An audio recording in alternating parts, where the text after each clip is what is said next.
Hi, I'm Rob from robnotphoto.com, and in today's video we're going to be looking at what you can get in the Think Tank Photo Retrospective 30 camera bag, which I've got here, and I've loaded up with loads of goodies that you may want to take out on a photo walk or a photo shoot actually. But first off, a quick size comparison. This is the Retrospective 30. As you can see, nice cotton finish, beautifully made bag from Think Tank Photo. And as a size comparison, I've got my old photo runner bag and a top loader bag. So in something like a top loader bag, you can just put in a basic DSLR, like a 350D, 600D with a small zoom lens, like an 18-55, and you can fit maybe some batteries and memory cards in the front, and that's it. So okay, very short photo walks, not good if you want to do something a little bit more advanced. Now, this is the Low Pro Photo Runner. Use this bag an awful lot. Very, very useful size because it prevents you from overloading yourself. But all it will take is your basic sort of DSLR with the kit lens on, like an 18-55, and then a bigger lens like a 55-250 or a 70-300 in there, and then you can fit, memory cards, batteries and stuff in the front pocket. But that's it. Forget it if you put a battery grip on your camera. And if you want to take anything else, again, very, very difficult. It simply will not fit. However, this size is very good because it does prevent you from overloading yourself when you go out on long photo walks. But I needed to take more stuff with me. I wanted to be able to take flashes with me. I wanted to be able to take more lenses with me on photo walks. And so I contacted the guys at Think Tank Photo, and they recommended and were very kind enough to send me a Think Tank Photo Retrospective 30. I was going to go for one of their smaller models, but they said no. If you want to take all that sort of stuff, you want the Retrospective 30. And in fact, if you look at lots of the reviews on YouTube, you'll see that it is a very well respected bag. It's not cheap, but it's very well made. It's got this lovely finish, and in cotton, feels great to the touch, and I've been very impressed. I've used it every day taking my cameras to work. Not that I'm a professional photographer, but I like to take my cameras with me. I've taken on numerous photo walks. You've probably seen the videos, and it's very good. But one of the questions that I get asked is, well, what can actually fit into it? So I thought in this video I'd show you. So let's flip up the cover straight away, and you can see we've got lots of different compartments. Doesn't look that pretty at the moment because everything's kind of squished in, but that's the beauty of this type of bag. It doesn't look like a camera bag, does it? It looks like a man bag. It looks like a nappy changing bag. It just looks like a casual day bag. The average person who looks at this won't think that you've got £1,000 worth of kit in the bag. But that's not what this video is about. We're going to look at what can you fit inside it. So I've preloaded it. So let's start with where we're going to start. Let's start in the middle with the basics. So we've got my Canon 600D DSLR with the 18-55 lens on, nice on the top, ready to go. Let's just put that to one side. What have we got underneath? Now we've got my lenses, well, a few of the lenses. So we have the Canon 50mm f1.8, nice portrait lens. Then we have the Canon EF 40mm 2.8, great walk around lens. Come to really like those walk around lens. Great video lens, silent focusing, and makes your camera really small. Fits very well in there. What have we got here? These are extension tubes for doing macro work. All you do is just put them in front of your lens, between your lens and the body, and it gets you in really, really close. Very useful indeed. 2x teleconverter. Link this up with a 70-300, and all of a sudden I've got a 140-600mm lens. Very useful piece of kit. Don't use it that often, but when you need it, it's there. Front compartment done. Let's go over here to another lens. The daddy lens. This is the 70-300 IS f4-5.6 lens with the lens hood around the wrong way. There she is. A fantastic telephoto zoom lens. But the 600D and these sorts of Canons are equally as at home with something like the 55-250. But I was very lucky to get the 70-300 IS very cheap not that long ago. So that's there. So let's pop that there. So that's the left-hand pocket. What we got here? Gorilla Pod, very useful tripod for video work or sort of longer exposure stills. Let's put that down there. This pocket, what have we got in here? Here we've got a couple of flashes. Let's move the bags forward slightly. So in this one we've got the YN560 fully manual flash. My favourite flash at the moment, this is the Yongnuo YN565EX fully automatic flash, TTL.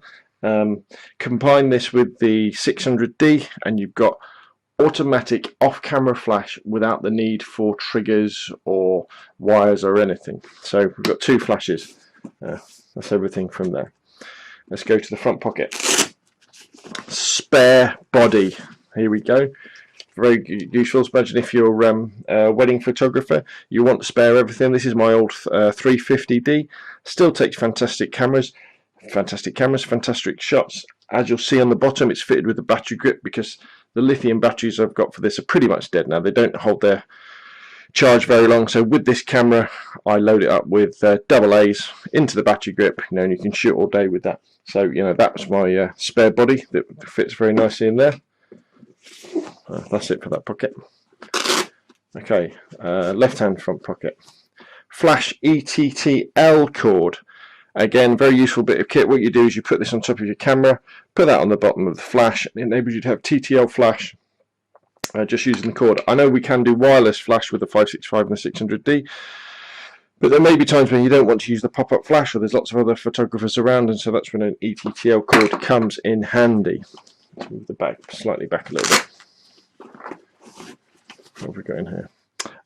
That's a trigger for a couple of wireless flashes. Here we go. So master unit JJC, that would go on top of the 600D, and then you put these two slave trigger units on the bottoms of these flashes, and you can have manual wireless flash. Works with radio frequency, so you don't have to worry about interference from other flashes popping. Works great at distance and works great outdoors. Laser light calibration card, or basically this is a white balance card. You've probably seen me use this in some of the videos. Normally you would use it that side. You can set your, funny enough, you can set a custom white balance using the grey, and then you can set your black and your white points in your photo editing software should you wish to it. Don't use it that much though, but I guess there's some situations it might come in handy. And on the reverse, you can set normal exposure, stop over or stop under, so that can be very useful. Let's pop that back in its little bag. I can sit over there, and then this is the waterproof cover that you can put on top of the Retrospective 30.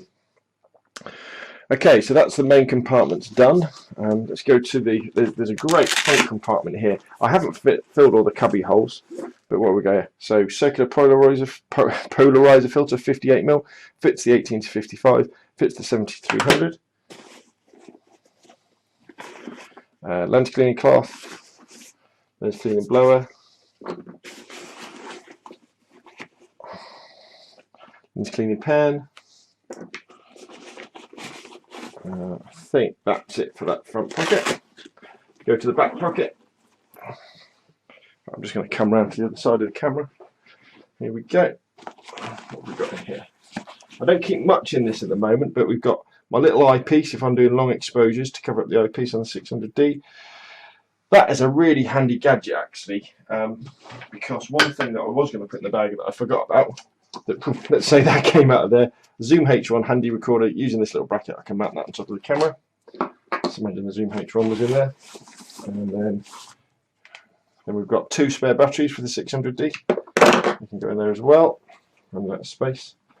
Right, let's look in the top. So in this nice little pouch just here, which you can just about see, we've got one. Let's take these cards out. Two spare CF cards, they're for the 350D, they go with that camera. Remote trigger, that works with the 350D or the 600D. Spare spare SD card for the 600D. Hopefully it's still recording. Yeah, still recording. Sorry, my screen went black on my laptop there. Spare SD card for the 600D, spare case for the other SD card that's in the 600D. These are 32GB cards, so you know, shit all day with those. Business cards, fantastic. Just to hand out if anybody wants to know, oh, what are you doing? Or maybe you can, you know, put people's names on them. Close the flap. Still not finished yet. We've got another compartment at the back. So what have we got in here? Now you could fit a tablet in here. I understand you could fit something like maybe a MacBook Air, a small one, but you can't fit an ordinary laptop in. A bit of inspiration maybe. You want to take a book along with you. Digital Photography Book 1 by Scott Calby.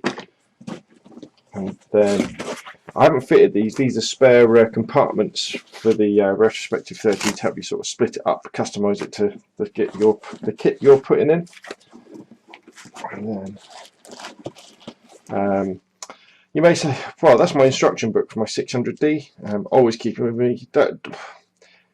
It's good to have a look in it every now and again. We've got some tickets in here. And then we've got my flash gels. They're all in there as well, kept nice and flat if I need to do some colour balancing with flashes. So, there we go. All this stuff. In fact, let's move that so you can really see a little bit better what's in the 600D. All this stuff fits nicely in the Think Tank Photo Retrospective 30. Now, I wouldn't go out on a photo walk with all this kit. This really is more of a going to a photo shoot type thing, where you would then put the camera bag down and then you would be taking photographs. You wouldn't want to be lugging this around on your shoulder. But to transfer this kit to the photo shoot, the beauty with the Retrospective 30 is it is so comfortable.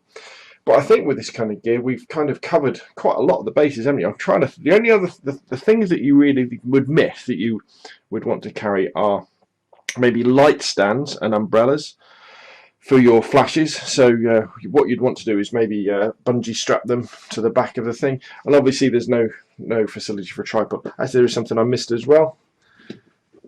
You know, when you're out on a photo walk, what do you need? A little bit of water every now and again. Or I tell you what, these little things come in handy. This is a little kiddie's fruit shoot bottle, but if you're out taking macro photographs as well, a little bit of water, not only to quench your thirst, but just to sprinkle on flowers and things, makes them wet, makes them look fantastic. So yeah, so we've covered lots of the bases. We've got a camera body, we've got one, two, three, we've got 4 lenses, we've got extension tubes, we've got teleconverters, we've got 2 flashes, we've got wireless flash triggers, we've got a spare body, we've got a battery grip for the spare body, we've got memory cards, we've got a voice, we've got a recorder for sound recording and video, we've got instructions, we've got Polaroid, we've got spare battery, we've got spare memory cards. You know, I think anything more and you need a bag with wheels.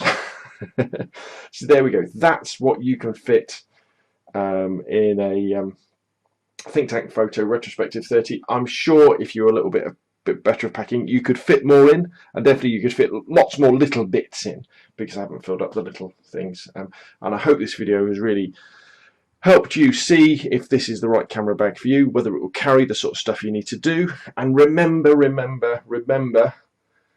although it can carry all this stuff, if you don't need it, don't take it with you. Basically, if I'm out on a photo walk and I'm walking long distance, I'm basically just taking this kind of bit here, not taking all this extra stuff.